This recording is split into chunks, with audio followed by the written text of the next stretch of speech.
ಚಿಕ್ಕನಾಯಕನಹಳ್ಳಿ ತಾಲ್ಲೂಕು ನ್ಯಾಯಾಲಯದ ಆವರಣದಲ್ಲಿರುವ ವಕೀಲರ ಭವನದಲ್ಲಿ ವಕೀಲರ ಸಂಘದ ವತಿಯಿಂದ ಸಂಘದ ಎಲ್ಲ ಸದಸ್ಯರಿಗಾಗಿ ಕಣ್ಣಿನ ತಪಾಸಣೆ ಶಿಬಿರ ಹಾಗೂ ಜೆಡಿಎಲ್ಪಿ ಶಾಸಕಾಂಗ ಪಕ್ಷದ ನಾಯಕರು ಜನಪ್ರಿಯ ನಾಯಕರಾದ ಶ್ರೀ ಸುರೇಶ್ ಬಾಬು ಸಿಬಿರವರ ಕಾರ್ಯವೈಖರಿಯನ್ನು ಮೆಚ್ಚಿ ಅಭಿನಂದನಾ ಸಮಾರಂಭವನ್ನು ಹಮ್ಮಿಕೊಳ್ಳಲಾಗಿತ್ತು. ಈ ಕಾರ್ಯಕ್ರಮದಲ್ಲಿ ತಾಲ್ಲೂಕು ದಂಡಾಧಿಕಾರಿಗಳೊಂದಿಗೆ ಪಾಲ್ಗೊಂಡು ಕಾರ್ಯಕ್ರಮವನ್ನು ಉದ್ಘಾಟಿಸಲಾಯಿತು. ಈ ವೇಳೆ ವಕೀಲರ ಸಂಘದ ಅಧ್ಯಕ್ಷರಾದ ಜ್ಞಾನಮೂರ್ತಿ ಹಾಗೂ ಕಾರ್ಯದರ್ಶಿ ಎಂ.ಎಸ್. ರಮೇಶ್ ಕುಮಾರ್ ಅವರು ವಕೀಲರ ಸಂಘಕ್ಕೆ ಸಂಬಂಧಿಸಿದ ವಿವಿಧ ಬೇಡಿಕೆಗಳನ್ನು ಒಳಗೊಂಡ ಮನವಿ ಪತ್ರವನ್ನು ಸಲ್ಲಿಸಿದರು. ಮನವಿ ಸ್ವೀಕರಿಸಿ ಮಾತನಾಡಿದವರು, ವಕೀಲರ ಬೇಡಿಕೆಗಳಿಗೆ ಸ್ಪಂದಿಸುವುದಾಗಿ ಭರವಸೆ ನೀಡಿದರು. ನೂತನ ನ್ಯಾಯಾಲಯದ ಕಟ್ಟಡ ನಿರ್ಮಾಣಕ್ಕೆ ಈಗಾಗಲೇ 4.65 ಕೋಟಿ ರೂಪಾಯಿ ಹಣವನ್ನು ಬಿಡುಗಡೆ ಮಾಡಲಾಗಿದ್ದು, ಶೀಘ್ರದಲ್ಲೇ ಕಾಮಗಾರಿ ಆರಂಭವಾಗಲಿದೆ ಎಂದು ತಿಳಿಸಿ ಶಾಸಕರ ನಿಧಿಯಿಂದ 5 ಲಕ್ಷ ರೂಪಾಯಿ ಬಿಡುಗಡೆ ಮಾಡುವುದಾಗಿ ಘೋಷಿಸಿ, ಉಳಿದ ಬೇಡಿಕೆಗಳನ್ನು ಹಂತ-ಹಂತವಾಗಿ ಈಡೇರಿಸಲಾಗುವುದು ಎಂದು ತಿಳಿಸಲಾಯಿತು. ಈ ಕಾರ್ಯಕ್ರಮದಲ್ಲಿ ಹಿರಿಯ ವಕೀಲರು ಸೇರಿದಂತೆ ಎಲ್ಲಾ ವಕೀಲರು ಮತ್ತು ಕಣ್ಣಿನ ಆಸ್ಪತ್ರೆ ತಜ್ಞರು ಉಪಸ್ಥಿತರಿದ್ದರು. ಎಲ್ಲ ವಕೀಲ ಬಂಧುಗಳೇ, ಇವತ್ತು ಒಂದು ಏನು ಕಾರ್ಯಾಂಗ, ನ್ಯಾಯಾಂಗ, ಶಾಸಕಾಂಗ ಮೂರೂ ಕೂಡ ಒಂದು ಎಚ್ಚರಿಕೆಯಿಂದ ಕೆಲಸ ಮಾಡಿದ್ರೆ ಖಂಡಿತ ಇವತ್ತು ಸಮಾಜವನ್ನು ಸುಧಾರಣೆ ಮಾಡಲಿಕ್ಕೆ ಸಾಧ್ಯ ಅಂತಕ್ಕಂಥದ್ದು ನಮ್ಮೆಲ್ಲರೂ ಕೂಡ ಅಭಿಪ್ರಾಯ, ಮತ್ತು ನಮ್ಮೆಲ್ಲರ ಕರ್ತವ್ಯನೂ ಕೂಡ ಹೌದು ಅಂತಕ್ಕಂಥದ್ದನ್ನ ನಾವು ಭಾವಿಸ್ಕೊಂಡು ನಮ್ಮದೇ ಆದಂಥ ರೀತಿಯಲ್ಲಿ ನಮ್ಮಲ್ಲಿ ಇರ್ತಕ್ಕಂಥ ಒಂದು ವೃತ್ತಿಗೆ ಇವತ್ತು ಧಕ್ಕೆ ಬರದ ರೀತಿಯಲ್ಲಿ ಕೆಲಸ ಮಾಡ್ಕೊಂಡು ಹೋಗೋದು ನಮ್ಮ ಒಂದು ಕರ್ತವ್ಯ ಅಂತ ನಾವು ಭಾವಿಸ್ಕೊಳ್ಳೋಣ ಅಂತಕ್ಕಂಥದ್ದು ಮೊದಲಿಗೆ ಹೇಳ್ತಾ, ಜೊತೆಗೆ ನಮ್ಮ ಅಗರ್ವಾಲ್ ಒಂದು ಆಸ್ಪತ್ರೆಯ ಅಧಿಕಾರಿಗಳಾದಂಥ ಡಾಕ್ಟರ್ ಕುಮಾರ್ ಅವರೇ, ಮತ್ತು ಇವತ್ತು ಇಲ್ಲಿ ಒಂದು ಬಾಂಧವ್ಯ ಕೋರ್ಟ್ ಮಾಡಬೇಕಾದ್ರೆ ಹಿಂದೆ ಜಯಚಂದ್ರ ಅವರು ಇದ್ದಂಥ ಸಂದರ್ಭದಲ್ಲಿ, ಅವರು ಲಾ ಮಿನಿಸ್ಟರ್ ಆದಂಥ ಸಂದರ್ಭದಲ್ಲಿ ಎಲ್ಲರೂ ಕೂಡ ತಾವು ಎಲ್ಲ ಬಂದಿದ್ರಿ, ನಾನು ಕೂಡ ಹೋಗಿ ಎಲ್ಲರೂ ಕೂಡ ಆಯಿತು. ನಾನು ಕೂಡ ಅವಾಗ ಶಾಸಕ ನಾನೇ ಇದ್ದೆ ಅನಿಸುತ್ತೆ. ಜೊತೆಯಲ್ಲಿ ಇವತ್ತು ಅವತ್ತು 2 ಶ್ರೀಧರ್ ಲಾಯರ್ ಹೇಳಿದ ರೀತಿಯಲ್ಲಿ 2 ಅಂತಸ್ತಿಗೆ ಮಾಡಬೇಕು ಅಂತಕ್ಕಂಥದ್ದಿತ್ತು. ಅನುದಾನದ ಆಧಾರದ ಮೇಲೆ 1 ಫ್ಲೋರ್ನ ಮಾಡಿದ್ದಾರೆ. ಖಂಡಿತ ಈಗ ನಾವೀಗಾಗಲೇ ಪರ್ಸ್ಯೂನಲ್ಲಿದ್ದೀವಿ. ಮೊನ್ನೆ ಕರೆಯಕ್ಕೆ ಬಂದಾಗ ನಾನು ಹೇಳಿದೆ, ನಿಮ್ಮ ಅಹವಾಲು ಏನಾರು ಇದ್ರೆ ಇವಾಗಲೇ ಹೇಳಿ, ನಾನು ತಯಾರಾಗಬೇಕಾಗ್ತದೆ. ನಾನು ಯಾಕೆಂದರೆ ಬಂದು ಸುಮ್ಮನೆ ಮಾತು ಕೊಟ್ಟು ಹೋಗೋದು ಸರಿಯಲ್ಲ ಅಂತಕ್ಕಂಥದ್ದು ನಾವೊಂದು ರೂಢಿ ಮಾಡ್ಕೊಂಡ್ಬಿಟ್ಟಿದ್ದೀವಿ. ಇವತ್ತು ತಾಲೂಕಲ್ಲಿ ಯಾರೇ ಬರಲಿ ಆ ಸಮಸ್ಯೆನ ಇಮಿಡಿಯೇಟ್ ಅಟೆಂಡ್ ಮಾಡಬೇಕು, ಅದು ಎಷ್ಟು ಪರಿಹಾರ ಆಗುತ್ತೆ ಮಾಡಬೇಕು, ಅದನ್ನು ಮುಂದುವರಿಸ್ಕೊಂಡು ಹೋಗಬಾರ್ದು ಅಂತಕ್ಕಂಥದ್ದು ಭಾವನೆಗೆ ನಾವೆಲ್ಲರೂ ಕೂಡ ಬಂದೀವಿ. ಅಧಿಕಾರಿಗಳಾಗಲಿ ನಾವೆಲ್ಲರೂ ಕೂಡ ಒಂದು ಇರ್ತಕ್ಕಂಥ ಸಮಸ್ಯೆಗಳನ್ನ ನಾವು ಪ್ರಯತ್ನ ಮಾಡಿ ಅದನ್ನು ಪರಿಹಾರ ಮಾಡಲಿಕ್ಕೆ ಮುಂದಾಗ ನಿಟ್ಟಿನಲ್ಲಿ ನಾವೆಲ್ಲರೂ ಕೂಡ ಕಾರ್ಯೋನ್ಮುಖವಾಗಿ ಕೆಲಸವನ್ನು ಮಾಡ್ತಾ ಇದ್ದೇವೆ. ಇವತ್ತು ಇದಕ್ಕೆ ಈಗಾಗಲೇ 4,65,00,000 ಫಸ್ಟ್ ಫ್ಲೋರ್ಗೆ ಈಗಾಗಲೇ ಸ್ಯಾಂಕ್ಷನ್ ಆಗಿದೆ. ಇಂಜಿನಿಯರ್ನು ಕೂಡ ಕೇಳಿದೆ, ಇಮಿಡಿಯೇಟ್ ಟೆಂಡರ್ ಪ್ರೋಸೆಸ್ನು ಎಲ್ಲ ಮಾಡ್ತೀವಿ ಸರ್, ಅದೇನು ಪ್ರಾಬ್ಲಮ್ ಇಲ್ಲ, ಶೀಘ್ರವಾಗಿ ಅದನ್ನು ಪೂಜೆ ಮಾಡಿಸೋಂಥದ್ದು ಮಾಡಿಸ್ತಕ್ಕಂಥದ್ದು ಆಗ್ತದೆ ಅಂತಕ್ಕಂಥದ್ದು. ಅದರಲ್ಲಿ ಇವತ್ತು ಬೇರೆ ಬೇರೆ ಹಲವಾರು ತಮ್ಮ ಭಿನ್ನ ಒತ್ತಳಿಕೆಯಲ್ಲಿ ಹಲವಾರು ಅಹವಾಲುಗಳೇನಿದೆ, ಖಂಡಿತ ನಾನು ಅದಕ್ಕೆ ನನ್ನ ಶಾಸಕರ ಅನುದಾನದಲ್ಲಿ ಇವತ್ತು ಮೈನಿಂಗಲ್ಲಿ ಕೊಡೋಕ್ಕೆ ಬರಲ್ಲ, ಅದನ್ನೆಲ್ಲ ಪ್ರಾವಿಷನ್ ಇಲ್ಲ ಸರ್, ಅದು ಕೇಳಿ ನಾವೆಲ್ಲ ಪ್ರಯತ್ನವನ್ನು ಮಾಡಿದ್ದೇವೆ. ಈಗ ಇಲ್ಲಿ ನಮ್ಮ ಅಧ್ಯಕ್ಷರು ಹೇಳಿದ ರೀತಿಯಲ್ಲಿ ಇವತ್ತು ಏನು ಜೆರಾಕ್ಸ್ ಮಿಷಿನ್ ಇರ್ಬೋದು, ಕಂಪ್ಯೂಟರ್ ಇರ್ಬೋದು, ಇವಕ್ಕೆಲ್ಲ ಈಗ ಹಣ ರೆಡಿ ಇರ್ತಕ್ಕಂಥದ್ದು 5 ಲಕ್ಷ ಇದೆ, ಇಮಿಡಿಯೇಟ್ ಹಾಕ್ಕೊಡ್ತೀನಿ, ಇವತ್ತೇ ಅದನ್ನು ಸ್ಯಾಂಕ್ಷನ್ ಮಾಡ್ಕೊಡ್ತೇನೆ. ಅವೆಲ್ಲ ತಗೊಳ್ಳೋಂಥ ಕೆಲಸ ಮಾಡಲಿ. ಒಂದು ಬೇರೆ ವೈದ್ಯರು ಇದು ಏನು ನಮಗೆ ಸ್ಪೋರ್ಟ್ಸ್ ಎಕ್ವಿಪ್ಮೆಂಟ್ಸು ಬೇಕು ಅಂತ ಹೇಳಿದ್ದಾರೆ, ಖಂಡಿತ ಅದೆಲ್ಲ ಒಂದು ಕೊಟೇಶನ್ ತನ್ನಿ, ನಾನು ಖಂಡಿತ ಅದಕ್ಕೂ ಕೂಡ ವ್ಯವಸ್ಥೆ ಮಾಡಿಕೊಡ್ತೇನೆ. ಜೊತೆಗೆ ಪಾರ್ಕಿಂಗಿಗೆ ನೆಕ್ಸ್ಟ್ ಹಾಕ್ಕೊಡ್ತೇನೆ. ಈಗ ಬರ್ತಕ್ಕಂಥ ಮಾರ್ಚ್ ಅನುದಾನದಲ್ಲಿ ಪಾರ್ಕಿಂಗಿಗೆ ಅದನ್ನು ಶೆಲ್ಟರ್ ಮಾಡ್ತಕ್ಕಂಥದ್ದು ಏನಿದೆ ಆ ಥರ ಒಂದು ವ್ಯವಸ್ಥೆಗೆ ಪಾರ್ಕಿಂಗಿಗೆ ಎಷ್ಟು ಬೇಕು ಅದನ್ನು ನಮ್ಮ ಇಂಜಿನಿಯರ್ ಇಲ್ಲಿ ಬಂದಿದ್ದಾರೆ, ಅವರು ಎಸ್ಟಿಮೇಟ್ ಮಾಡ್ತಾರೆ. ಅವ್ರಿಗೆ ನಾನು ಹೇಳಿದ್ದೀನಿ ಆಗಲೇ, ಈಗ ಟೈಲ್ಸ್ ಹೋಗಿರೋದನ್ನು ಕೂಡ ಇಮಿಡಿಯೇಟ್ ರೀಪ್ಲೇಸ್ ಮಾಡಿ ಅಂತ ಹೇಳಿದ್ದೀನಿ. ಅದು ಯಾವ ರೀತಿ ಆಗಿದೆ ಗೊತ್ತಿಲ್ಲ, ಅಲ್ಲೇನಾದ್ರು ಟೊಳ್ಳಿದ್ರೆ ಅದು ಹೊಡೆದೋಗ್ಲಿಕ್ಕೆ ಸಾಧ್ಯ, ಅದ್ರ ಮೇಲೆ ಬಿದ್ದಿರೋದು ನೋಡ್ಕೊಂಬಂದ್ವಿ ನಾವು ಅಡ್ವೊಕೇಟ್ ಸಾಹೇಬ್ರೆಲ್ಲ. ಈ ಥರ ನಾವು ಹೋಗ್ತಕ್ಕಂಥದ್ದು. ಇವತ್ತು ಏನು ನೇತ್ರ ಚಿಕಿತ್ಸೆಯನ್ನು ಮಾಡಿಸ್ಕೊಳ್ಳಿಕ್ಕೆ ಇವತ್ತು ಮುಂದಾಗಿದ್ರೆ, ಒಂದು ನಿಮಗೆ ಬೇಕಾದಂಥದ್ದು ಬುದ್ಧಿಶಕ್ತಿ ಚುರುಕಾಗಿರ್ಬೇಕು. ನಮ್ಮ ಅಡ್ವೊಕೇಟ್ಸ್ ಅಂದರೆ ಮೊದಲು ಬೇಕಿರ್ತದ್ದು ಶಾರ್ಪ್ನೆಸ್, ಜೊತೆಗೆ ನಿಮ್ಮ ಐಸೈಟು ಮತ್ತು ನಿಮ್ಮ ಹೆಲ್ತ್, ಇವು 3 ಚೆನ್ನಾಗಿದ್ರೆ ನೀವು ವಾದ ಮಾಡಿ ನಿಭಾಯಿಸಿ ಅದನ್ನು ಕೇಸ್ನ ಗೆಲ್ಲಲಿಕ್ಕೆ ಸಾಧ್ಯ. ಆದ್ದರಿಂದ ಇವತ್ತು ಒಳ್ಳೆಯ ಒಂದು ಆರೋಗ್ಯ ತಪಾಸಣೆಯನ್ನು ಕೂಡ ನೀವು ಹಮ್ಮಿಕೊಂಡಿದ್ದೀರಿ. ಖಂಡಿತ ನೀವು ಒಂದೊಂದು ಅಕ್ಷರನೂ ಕೂಡ ಮುಖ್ಯ ಇರ್ತದೆ. ಇವತ್ತು ನೀವು ವಾದ ಮಾಡುವಂಥ ಸಂದರ್ಭದಲ್ಲಿ ನೀವು ಒಂದು ಅಕ್ಷರ ತಪ್ಪಾಗೋ ಇಲ್ಲ ಒಂದು ಜಡ್ಜ್ಮೆಂಟಲ್ಲೋ ಒಂದು ನಿಮ್ಮ ಪ್ರೆಸೆಂಟೇಷನಲ್ಲಿ ಏನಾದ್ರು ಕೂಡ ವ್ಯತ್ಯಾಸ ಆದರೆ ಒಬ್ಬ ವ್ಯಕ್ತಿಗೆ ನ್ಯಾಯ ಕೊಡಿಸೋದ್ರಲ್ಲಿ ಎಲ್ಲೋ ಒಂದು ಕಡೆ ಲೋಪದೋಷ ಆಗುತ್ತೇನೋ. ಅದರಿಂದ ನಿಮ್ಮ ಒಂದು ವೃತ್ತಿ ಅತಿ ಸೂಕ್ಷ್ಮವಾದ ವೃತ್ತಿಯಾಗಿರೋದ್ರಿಂದ ಖಂಡಿತ ನಿಮ್ಮ ಮುಖಾಂತರ ಇವತ್ತು ನಾಡಿನ ಜನತೆಗೆ, ನಮ್ಮ ತಾಲೂಕಿನ, ಅದರಲ್ಲೂ ಕೂಡ ನಮ್ಮಲ್ಲಿರ್ತಕ್ಕಂಥ ವಕೀಲರು ತಾವೇನಿದ್ದೀರಿ, ನಿಮ್ಮೆಲ್ಲರ ಮುಖಾಂತರ ನಮ್ಮಲ್ಲಿರ್ತಕ್ಕಂಥ ಹಳೇ ಎಲ್ಲ ಕಡತಗಳು, ಹಳೆಯ ಒಂದು ಕೇಸ್ಗಳು ಎಲ್ಲದೂ ಕೂಡ ಇತ್ಯರ್ಥ ಆಗಿ ಅವಕ್ಕೆಲ್ಲ ಕೂಡ ಮುಕ್ತಿ ಕಾಣಿಸಿ ಜನಗಳು ನೆಮ್ಮದಿಯಾಗಿ ಜೀವನ ಮಾಡಲಿಕ್ಕೆ ನೀವು ಎಲ್ಲರೂ ಕೂಡ ಅದಕ್ಕೆ ಸ್ಪಂದಿಸಿ ಕೆಲಸ ಮಾಡ್ತೀರಾ ಅಂತಕ್ಕಂಥ ಭರವಸೆ ಮೇಲೆ ಖಂಡಿತ ನೀವು ಏನೇ ಹೇಳಿ ಖಂಡಿತ ಅದನ್ನು ಒದಗಿಸ್ಕೊಡುವಂಥದ್ದು, ಮೂಲಭೂತ ಸೌಕರ್ಯ ಕೊಡಿಸ್ತಕ್ಕಂಥದ್ದು ನಮ್ಮ ಕರ್ತವ್ಯ. ಆ ನಿಟ್ಟಿನಲ್ಲಿ ನಾನು ಯಾವತ್ತೂ ಕೂಡ ನಿಮ್ಮ ಜೊತೆಲಿ ಇರ್ತೇನೆ ಅಂತಕ್ಕಂಥದ್ದು ಕೂಡ ಈ ಸಂದರ್ಭದಲ್ಲಿ ಹೇಳ್ತಾ, ಇಲ್ಲಿ ತಡವಾಗಿ ಬರಲಿಕ್ಕೆ ಒಂದು ಕಾರಣ ಆಯಿತು. ಬೆಳಗ್ಗೆ ನಾವು ಪ್ರೇರಣಾ ಶಿಬಿರ ಪ್ರಾರಂಭ ಮಾಡಿದ್ವಿ ರೋಟರಿ ಸ್ಕೂಲಲ್ಲಿ. ಎಲ್ಲ ಸ್ಕೂಲು ಇದು ಏನು ಸರ್ಕಾರಿ ಸ್ಕೂಲು, ಸರ್ಕಾರಿ ಅನುದಾನ ರಹಿತ ಮತ್ತು ಖಾಸಗಿ ಶಾಲೆ, 4 ಶಾಲೆ ಮಕ್ಕಳನ್ನೆಲ್ಲರೂ ಕೂಡ ತಾಲೂಕಲ್ಲಿ ಓದ್ತಾ ಇರ್ತಕ್ಕಂಥ ಯಾವುದೇ ಶಾಲೆಯಲ್ಲಿ ಓದಲಿ ಆ ಎಲ್ಲ ಮಕ್ಕಳಿಗೂ ಕೂಡ ನಾವು ಗುಣಾತ್ಮಕ ಶಿಕ್ಷಣ ಕೊಡಬೇಕು ಅಂತ ನಾವು ಈಗಾಗಲೇ ಕಟಿಬದ್ಧವಾಗಿ ನಿಂತಿದ್ದೇವೆ. ಶಿಕ್ಷಣ ಇಲಾಖೆ, ನಮ್ಮ BO ಎಲ್ಲರೂ. ಅದರಿಂದ ಪ್ರೇರಣಾ ಶಿಬಿರದಲ್ಲಿ ಒಂದು 150 ಮಕ್ಕಳಿದಾರಲ್ಲಿ. ಪ್ರತಿ ಶನಿವಾರ ಭಾನುವಾರ ಅವ್ರ ಕ್ಲಾಸಸ್ ಇದ್ದೇ ಇರ್ತದೆ. ಅದಕ್ಕೆ ಒಬ್ಬ ಯುವಕ, ಒಬ್ಬ ಉಳಿಯಾದವನು, ಅವನ ಆದಿತ್ಯ ಅಂತಂತ ಮಗು SLC-ನಲ್ಲೂ ಕೂಡ 625ಕ್ಕೆ 619 ಅಂಕ ಪಡ್ಕೊಂಡಿದ್ದ. PUC-ನಲ್ಲೂ ಕೂಡ ಡಿಸ್ಟಿಕ್ಕಿಗೆ ಟಾಪರ್ ಆತ. ಆ ಮಗು ಬಂದಿದ್ದ, ಏನಕ್ಕೋ ನನ್ನ ಜೊತೆ ಮಾತಾಡೋಕ್ಕೆ ಬಂದಿದ್ದ. ಅವನು ಕರ್ಕೊಂಡೋಗಿ ಅವನ ಮುಖಾಂತರ ಆ ಮಕ್ಕಳಿಗೆ ಪ್ರೇರಣೆ. ಶಿಕ್ಷಕರು ಹೇಳೋದು ಒಂದ್ ಕಡೆ ಆಗುತ್ತೆ, ಗೌರವ ರೀತಿಯಲ್ಲಿ ಕೇಳ್ತಾರೆ ಮಕ್ಕಳು. ಒಬ್ಬ ವಿದ್ಯಾರ್ಥಿಗಳು ಹೇಳೋದಿದಿಲ್ಲ, ಅದು ಮುಖ್ಯವಾಗಿರ್ತದೆ. ಹೆಂಗೆ ಇವನು ನಮ್ಮಂತೆ ಒಬ್ಬ ವಿದ್ಯಾರ್ಥಿ ಹೋದ ವರ್ಷ ಇಷ್ಟು ಅಂಕ ಪಡೆದೇನೆ ಅಂದ್ರೆ ನಾವು ಮಾಡಬೇಕು ಅನ್ನೋ ಉತ್ಸಾಹ ಬರಲಿ ಮಕ್ಕಳಿಗೆ ಅಂತಕ್ಕಂಥ ರೀತಿಯಲ್ಲಿ ಪ್ರೇರಣೆ ಅವೆಲ್ಲ ಕೂಡ ಇಟ್ಕೊಂಡಿದ್ವಿ. ಹಾಗಾಗಿ ಸ್ವಲ್ಪ ತಡವಾಯ್ತು ಅಲ್ಲಿ ಮಕ್ಕಳು ಇದರಲ್ಲಿ. ಆ ನಿಟ್ಟಿನಲ್ಲಿ ಇವತ್ತು ಇಲ್ಲಿ ಕೋರ್ಟ್ ಆವರಣ ತುಂಬಾ ಚೆನ್ನಾಗಿದೆ. ನಮ್ಮಲ್ಲಿ ಒಳ್ಳೆ ಸ್ಥಳದಲ್ಲಿ ಆ ಒಂದು ನ್ಯಾಯಾಲಯ ಇರೋದ್ರಿಂದ ಇಲ್ಲಿಗೆ ಬೇಕಾದಂಥ ಎಲ್ಲ ಮೂಲಭೂತ ಸೌಕರ್ಯಗಳನ್ನ ಹಂತವಾಗಿ ಕೊಡತಕ್ಕಂಥ ಕೆಲಸ ಮಾಡ್ತೇನೆ. ಇದನ್ನ ಶೀಘ್ರವಾಗಿ ನೀವು ಯಾರ್ದಾರು ಕೊಟೇಶನ್ ತರಿಸಿ ಇಮಿಡಿಯೇಟ್ ಅವ್ರಿಗೆ ಹಾಕೊಡುವಂಥ ಕೆಲಸ ನಮ್ಮ ಶಾಸಕರ ನಿಧಿನಲ್ಲಿ 5 ಲಕ್ಷ ರೂಪಾಯಿ ಇವಾಗಲೇ ಕೂಡ ಅದನ್ನ ಇವತ್ತು ಮಾಡೋಕ್ಕೂ ಕೂಡ ನಾನು ಆಗಲೇ ನಮ್ಮ ಸಿಬ್ಬಂದಿಗೂ ಕೂಡ ಹೇಳಿದ್ದೇನೆ ಅಂತಕ್ಕಂಥದ್ದು ಕೂಡ ಈ ಸಂದರ್ಭದಲ್ಲಿ ಹೇಳ್ತಾ, ಇವತ್ತು ಒಂದು ತಹಸೀಲ್ದಾರ್ ನಾವು ಎಲ್ಲರೂ ಕೂಡ ನಾವೆಲ್ಲ ಅಧಿಕಾರಿಗಳಾಗ್ಲಿ, ರಾಜಕಾರಣಿಗಳಾಗ್ಲಿ, ಮತ್ತೆ ತಾವಾಗ್ಲಿ ಎಲ್ಲರೂ ಕೂಡ ಒಂದು ಉದ್ದೇಶ ನಮ್ದೆಲ್ಲ ಒಳ್ಳೆ ರೀತಿಯಲ್ಲಿ ಹೋಗ್ತಕ್ಕಂಥದ್ದು, ಸಮಾಜವನ್ನು ಪರಿವರ್ತನೆ ಮಾಡಿ ಸಮಾಜನ ಒಂದು ಒಳ್ಳೆ ಹಾದಿನಲ್ಲಿ. ಇದು ಒಂದ್ ಕಡೆ ನಾವು ಮಾಡಿದ್ರೆ ಒಬ್ಬ ವ್ಯಕ್ತಿ ಅವನ್ ಸರಿಪಡಿಸಿದ್ರೆ ಬೇರೆ ಬೇರೆ ವ್ಯಕ್ತಿಗಳು ಎಲ್ಲರಿಗೂ ಸರಿಪಡಿಸಿದ್ರೆ ನಾಡು ಚೆನ್ನಾಗಿರುತ್ತೆ, ದೇಶ ಚೆನ್ನಾಗಿರುತ್ತೆ. ಈ ರೀತಿಯಲ್ಲಿ ಮಾರಕ ಆಗಬಾರ್ದು ದೇಶಕ್ಕೆ. ಆ ನಿಟ್ಟಿನಲ್ಲಿ ನಮ್ಮೆಲ್ಲರ ಆಲೋಚನೆಗಳು ಕೂಡ ಇಟ್ಕೊಂಡು ನಾವು ವಾದ ಮಾಡುವಂಥ ಸಂದರ್ಭದಲ್ಲಿ, ಈಗ ನಿಮಗೆ ವಾದ ಮಾಡ್ಬೇಕಾದ್ರೆ ತಪ್ಪಿಸರು ಒಬ್ರು ಕಡೆ ಬರ್ತಾರೆ, ನ್ಯಾಯ ಇರ್ತಕ್ಕಂಥವ್ರು ಬರ್ತಾರೆ.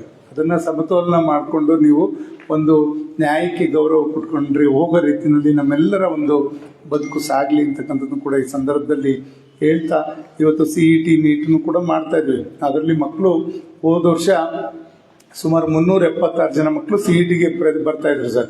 ಅದರಲ್ಲಿ 92 ಜನ ಮಕ್ಕಳು ಗೌರ್ಮೆಂಟ್ ಸೀಟ್ ತಗೊಂಡ್ರು, ಎಲ್ಲ ಇಂಜಿನಿಯರಿಂಗು, ಮೆಡಿಕಲ್.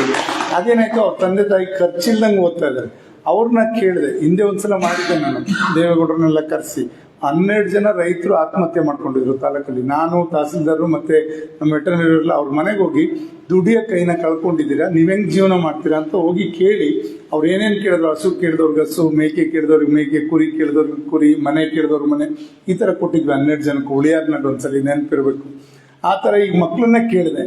92 ಜನ ಮಕ್ಳಿಗೂ ಒಂದು ಮೆಸೇಜ್ ಹಾಕಿದೆ ನಾನು, ಗ್ರೂಪ್ ಇದಾವೆ, ಹಾಕಿ ನಿಮ್ಗೆ ವಿದ್ಯಾಭ್ಯಾಸಕ್ಕೆ ಏನ್ ಬೇಕು ಅಂತ. ಕೆಲವರು 59 ಜನ ಲ್ಯಾಪ್ಟಾಪ್ ಬೇಕು ಅಂದ್ರು, ಮತ್ತೆ ಇದೆಲ್ಲ ಏನೇನು ಅವ್ರ ಬುಕ್ಸ್ ಮತ್ತೆ ಮೆಡಿಕಲ್ ಎಕ್ವಿಪ್ಮೆಂಟ್ಸ್ ಎಲ್ಲ ಕೇಳಿದ್ರು. ಅವ್ರಿಗೆ ಅದನ್ನೇ ಕೊಡಿಸುವಂತ ಕೆಲಸ ಮೊನ್ನೆ 26ನೇ ತಾರೀಕು ನಾನು ತಹಸೀಲ್ದಾರ್ ಎಲ್ಲರೂ ಕೂಡ ಮಾಡಿದ್ವಿ.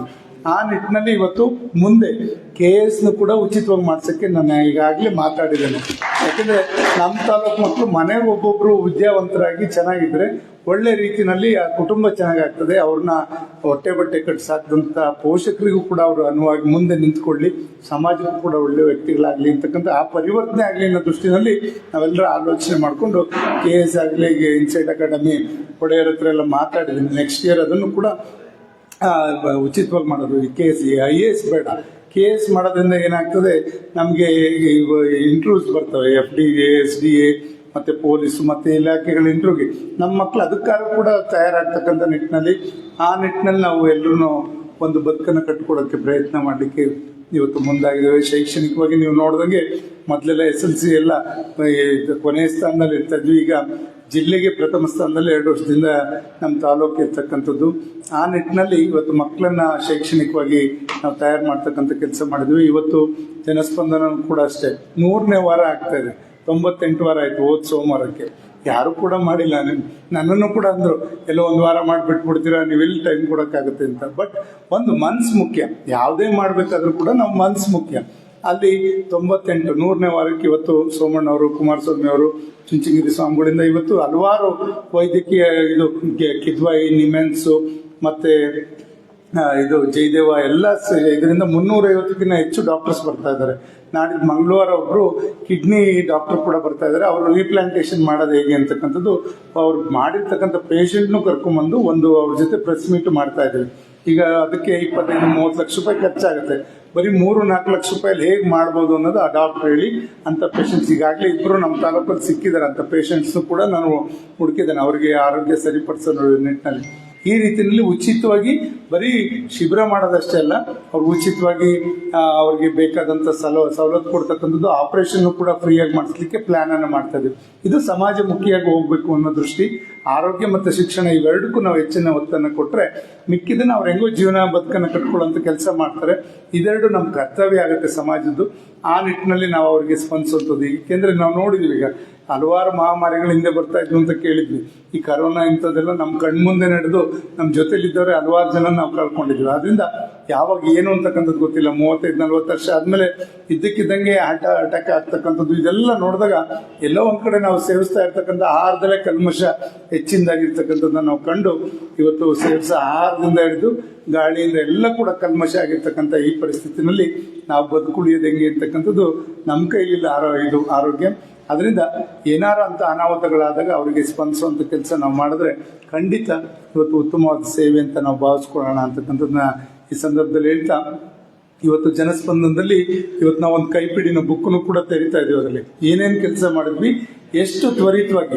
ಈಗ ಒಂದು ಪೆನ್ಷನ್ಗೆ ಯಾರು ಕೂಡ ಇವತ್ತು ಬಂದ್ರೆ ಮುಂದಿನ ವಾರ ಅವ್ರಿಗೆ ಪೆನ್ಷನ್ ಆರ್ಡರ್ ಕಾಪಿ ಕೊಡುವಂತ ಒಂದು ಇದನ್ನ ನಮ್ಮ ತಾಲೂಕು ಆಡಳಿತದಿಂದ ಮಾಡಿದ್ದೇವೆ. ಈ ತರ ಮಾಡಿರೋದ್ರಿಂದ ಏನಾಗಿದೆ, ಮಧ್ಯವರ್ತಿಗಳ ಹಾವಳಿ ಇಲ್ಲ, ಲಂಚದ ಅಮೇಶ ಇಲ್ಲ. ಯಾರೋ ಬ್ರೋಕರ್ಗಳು ಅಲ್ಲಿ ತಾಲೂಕು ಆಫೀಸ್ ಮುಂದೆ ಯಾರೋ ಹೇಳ್ತಾ ಇದ್ದಾರೆ, 80-90 ಜನ ಅಲ್ಲಿರೋರು ಬ್ಯಾಗ್ ಇಟ್ಕೊಂಡು ಕೂತಿರೋರು, ಅಧಿಕಾರಿಗಳು ಬರೋದಕ್ಕಿಂತ ಮುಂಚೆ ಬ್ರೋಕರ್ಸ್ ತಾಲೂಕು ಆಫೀಸಲ್ಲಿ ಕೂತ್ಕೊಳ್ಳೋರು ಅಂತ. ಇವತ್ತು ಅವ್ರಿಗೆಲ್ಲ ಒಂದು ಇಲ್ಲದ ರೀತಿಯಲ್ಲಿ ನೇರವಾಗಿ ಜನಗಳು ಅವ್ರ ಕೆಲಸ ಅವ್ರು ಮಾಡ್ಕೊಳ್ಳೋದು. ಸಂತೆಗೆ ಬಂದಾಗ ಅವ್ರ ಕೆಲಸನ ಮುಗಿಸ್ಕೊಂಡು ಹೋಗೋ ನಿಟ್ಟಿನಲ್ಲಿ ನಾವೆಲ್ಲರೂ ಕೂತ್ಕೊಂಡು ಅವ್ರಿಗೆ ಸ್ಪಂದಿಸುವಂತ ಇದನ್ನ ನಾನು ಮುಖ್ಯಮಂತ್ರಿಗಳು ಎಲ್ಲರದು ಕೂಡ ಸಂದೇಶ ಮೊನ್ನೆ ತಗೊಂಡೆ. ಅದರಲ್ಲಿ ಪ್ರಿನ್ಸಿಪಲ್ ಚೀಫ್ ಸೆಕ್ರೆಟರಿ ಅವರು ತುಂಬಾ ಒಳ್ಳೆ ಮಾತಾಡಿದ್ರು. ಇದನ್ನ ರಾಜ್ಯಾದ್ಯಂತ 224 ಕ್ಷೇತ್ರದಲ್ಲೂ ವಿತರಿಸಬೇಕು. ಸ್ಪೀಕರ್ ಜೊತೆ CM ಜೊತೆ ನಾವು ಮಾತಾಡೋಣ ಅಂತ ಕೂಡ ಶಾಲೆ ರಜನೀಶ್ ಮೇಡಮ್ ಹೇಳಿದ್ರು. ಖಂಡಿತ ಒಂದು ಅದೇನಾಗ್ತದೆ, ನಮಗೂ ಒತ್ತಡ ಕಡಿಮೆ ಆಗ್ತದೆ. ಅವ್ರ ಕೆಲಸ ಇದ್ರೆ ನೇರವಾಗಿ ಅಧಿಕಾರಿಗಳು ನೋಡ್ಕೊಂಡೆಲ್ಲೋ ಹೋಗ್ಬೇಕಾಗಿಲ್ಲ, MLA ಶಾಸಕರುಗಳು ನೋಡ್ಕೊಂಡೆಲ್ಲೋ ಹೋಗ್ಬೇಕಿಲ್ಲ. ಒಂದ್ ಕಡೆ ಇಂಥ ದಿನ ಸಿಗ್ತಾರೆ ಅಂತ ನಿಗದಿ ಆದ್ರೆ ಖಂಡಿತ ಅವ್ರ ಕೆಲಸನೂ ಆಗ್ತದೆ, ಯಾರನ್ನೂ ಕೂಡ ಅಲಿತಕ್ಕಂಥ ಪ್ರಶ್ನೆ ಇರಲ್ಲ. ಈ ನಿಟ್ಟಿನಲ್ಲಿ ನಾವು ಜನ ಅಲ್ಲಿ ಯಾವುದೇ ರಾಜಕೀಯ ಇಲ್ಲ, ಯಾವುದೇ ಜಾತಿ ಇಲ್ಲ. ಆ ನಿಟ್ಟಿನಲ್ಲಿ ಅವರ ಅರ್ಜಿ ಏನಿದೆ ಅರ್ಜಿಗೆ ಅಷ್ಟೇ ನಾವು ನ್ಯಾಯ ಕೊಡಿಸುವಂತ ಕೆಲಸ ಮಾಡೋದು. ಇದ್ರ ಜೊತೆಲಿ ಇನ್ನೂ ಕೈಲಾಗ್ದವ್ರು ಏನಾದ್ರು ಬರ್ಲಿಕ್ಕೆ ಆಗದಿದ್ರೆ ಅಂತ ಹಳ್ಳಿಗೆ ಹೋಗುವಂಥದ್ದು, ಮನೆ ಬಾಗಿಲಿಗೆ ಮನೆ ಮಗ ಅಂತ. ಅದು 25 ವಾರ ಆಯ್ತು. ನೆನ್ನೆ ಇದ್ವಿ ಇಲ್ಲೇ ದುಗುಡಿಯಲ್ಲಿ ಪಂಚಾಯತಿಲಿ. ಪ್ರತಿ ಹಳ್ಳಿಗೂ ಹೋಗ್ತಕ್ಕಂಥದ್ದು ಎಲ್ಲ ಅಧಿಕಾರಿಗಳು ಅಲ್ಲಿರ್ತಕ್ಕಂಥ ಸಮಸ್ಯೆಗಳನ್ನ ಅರ್ತು ಅಲ್ಲಿ, ಯಾಕೆಂದ್ರೆ ಅಧಿಕಾರಿಗಳು ಯಾರೋ ಜನಗಳು ಬಂದು ಅರ್ಜಿ ಕೊಟ್ಟರೆ ಅಷ್ಟೇ ನಾವು ಮಹತ್ವ ಕೊಡ್ತೇವೆ. ಅದಕ್ಕಿಂತ ಅಲ್ಲೇ ಹೋಗಿ ವಾಸ್ತುಸ್ಥಿತಿ ನೋಡಿ ಅರ್ಥಕ್ಕೆ ಪರಿಹಾರ ಹುಡುಕೊಳ್ಳೋದು ಇನ್ನೂ ಸೂಕ್ತ ಅಂತಕ್ಕಂಥದ್ದು ಭಾವಿಸ್ಕೊಂಡು ನಾವು ಈ ತರ ಕೆಳ ಹಂತಕ್ಕೂ ಕೂಡ ಹೋಗಿ ಕೆಲಸ ಮಾಡೋದಕ್ಕೆ ನಾವೆಲ್ಲರೂ ಕೂಡ ಮುಂದಾಗಿದ್ದೇವೆ ಅಂತಕ್ಕಂಥದ್ದನ್ನ ಈ ಸಂದರ್ಭದಲ್ಲಿ ಹೇಳ್ತಾ, ಇವತ್ತೇನು ತಾವೆಲ್ಲ ತಮ್ಮ ಅಹವಾಲುಗಳೇನಿದೆ ಖಂಡಿತ ಎಲ್ಲದನ್ನು ಕೂಡ ಹಂತವಾಗಿ ಪೂರ್ಣ ಮಾಡ್ತಕ್ಕಂಥ ಜವಾಬ್ದಾರಿ ನಂದು. ಈಗ ಬಾತ್ರೂಮ್ದು ಕೆಲವರು ಹೇಳಿದ್ರೆ ಬಾತ್ರೂಮ್ ಮಾಡಿಲ್ಲ ಸರ್ ಇಲ್ಲಿ, ಅದನ್ನೊಂದು ಎಸ್ಟಿಮೇಟ್ ಮಾಡಿಸ್ತೀನಿ, ಅದನ್ನ ನಮ್ಮ ಇದರಲ್ಲಿ ಡಿಪಾರ್ಟ್ಮೆಂಟ್ ಅಲ್ಲಿ ಮಾಡಿಸ್ತೀನಿ. ಬಟ್ ಇವೇನೇನು ಮೂಲಭೂತ ಸೌಕರ್ಯಗಳು, ಜಿಮ್ದೆ ಎಕ್ವಿಪ್ಮೆಂಟ್ಸ್ ಇರ್ಬೋದು, ಇವೆಲ್ಲ ಆರೋಗ್ಯ ಮುಖ್ಯ.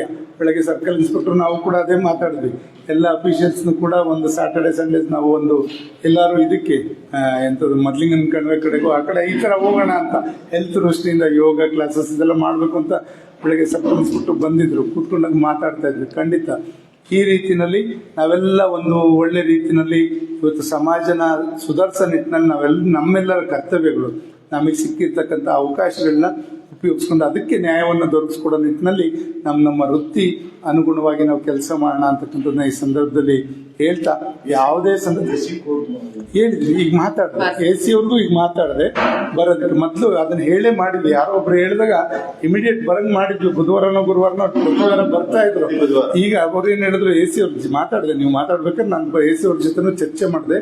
ಅವರು ಏನ್ ಹೇಳ್ತಾರೆ, ಕೇಸಸ್ ಕಡಿಮೆ ಆಗಿದೆ ಅಂತಕ್ಕಂಥದ್ದು ಏನೋ ವ್ಯಕ್ತಪಡಿಸಿದ್ರು.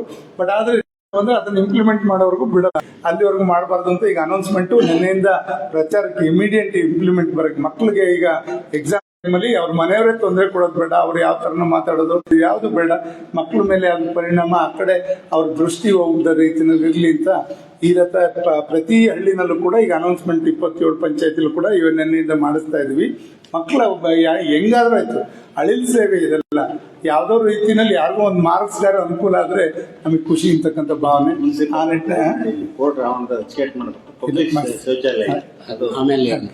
ಆ ಆದ್ರಿಂದ ಈ ತರ ಒಂದು ಒಳ್ಳೆ ಹಾದಿನಲ್ಲಿ ಹೋಗ್ಲಿಕ್ಕೆ ಪ್ರಯತ್ನಗಳ ನಾವೆಲ್ಲರೂ ಕೂಡ ಮಾಡ್ಕೊಂಡು ಹೋಗೋಣ ಅಂತಕ್ಕಂಥದ್ದನ್ನ ಈ ಸಂದರ್ಭದಲ್ಲಿ ಹೇಳ್ತಾ, ನಿಮ್ಮ ಲೇಖನನು ಕೂಡ ಹರಿತವಾಗಿರ್ಲಿ, ನಿಮ್ಮ ಒಂದು ವಾಕ್ಚಾತುರ್ಯನು ಕೂಡ ಚೆನ್ನಾಗಿರ್ಲಿ, ನಿಮ್ಮ ಮುಖಾಂತರ ನಮ್ಮ ತಾಲೂಕಿನ ಎಲ್ಲ ನೊಂದಂತವ್ರಿಗೆ ನ್ಯಾಯ ದೊರಕೊಡ್ಲಿ ಅಂತ ಮತ್ತೊಮ್ಮೆ ತಮ್ಮೆಲ್ಲರಿಗೂ ಕೂಡ ಶುಭವನ್ನು ಹಾರೈಸ್ತಾ, ನಿಮ್ಮೆಲ್ಲರ ಒಂದು ಸಮಸ್ಯೆನೂ ಕೂಡ ನಂದು ಅಂತಕ್ಕಂಥದ್ದು ಭಾವಿಸ್ಕೊಂಡು ನಾನು ಅದಕ್ಕೆಲ್ಲದಕ್ಕೂ ಕೂಡ ಪರಿಹಾರನ ಮಾಡ್ಕೊಡ್ತೀನಿ, ಕಂಡುಕೊಳ್ಳೋದೆಲ್ಲ ಮಾಡ್ಕೊಡ್ತೀನಿ ಅಂತ ಹೇಳ್ತಾ ನನ್ನ ಮಾತು ಮುಗಿಸ್ತೀನಿ. ಇದುವರೆಗೂ